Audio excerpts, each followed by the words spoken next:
है ये ड्रेस जो आप देख रहे हैं, ये फेरन है और ये फेरन हमारा कश्मीरी कल्चरल ड्रेस है।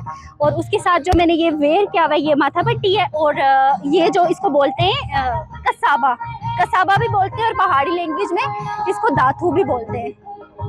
और ये है ये भी कल्चरल ज्वेलरी है और ये झुमके मैंने पहने में और ये साथ में ये माला जो कश्मीरी।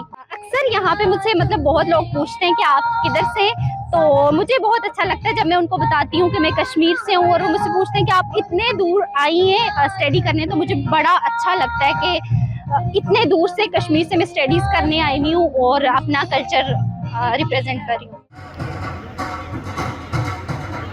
कश्मीर का जब नाम लिया जाता है तो हमारे ज़हन में जन्नत नज़ीर की तस्वीर आती है। कश्मीर की सकाफत उसी जन्नत की अक्कासी करता है, चाहे बुलंद बहार पहाड़ हो या वहाँ की कश्मीरी लोगों की मेहमान नवाजी, उनका और न सेना हो या उनकी खुराक हो, वहाँ की हर चीज़ मुनफरद है जो कश्मीर को एक अलग नाम और पहचान देती है। ये है मेरी अपनी जन्नत, मुझको इसमें रहना है।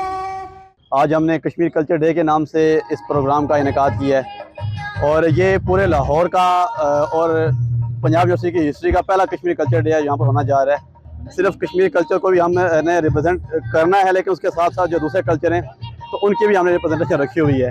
तो उनके डांसेस के बाद यहाँ पर रैंप वॉक हुई है, कल्चर वॉक हुई है और उस कल्चर वॉक के अंदर कल्चर ड्रेसेस पहनकर स्टूडेंट्स ने अपना दिखाया है, कल्चर दिखाया है। तो उसके बाद यहाँ पर हमारा जो सकाफती खेल है जिसे गतकाबाजी कहते हैं, गतकाबाजी के जो मायनाज हमने मुजफ्फराबाद से बुलाए थे उन्होंने अपने जोर पेश किए। फिर तलवारबाजी का यहाँ पर मुकाबला हुआ और फिर उसके बाद रुबाब की धुनें छेड़ी गई। जो मुजफ्फराबाद से यहाँ पर रुबाब के एक्सपर्ट आए थे, उन्होंने यहाँ पर एक माहौल को गर्म किया यहाँ पर।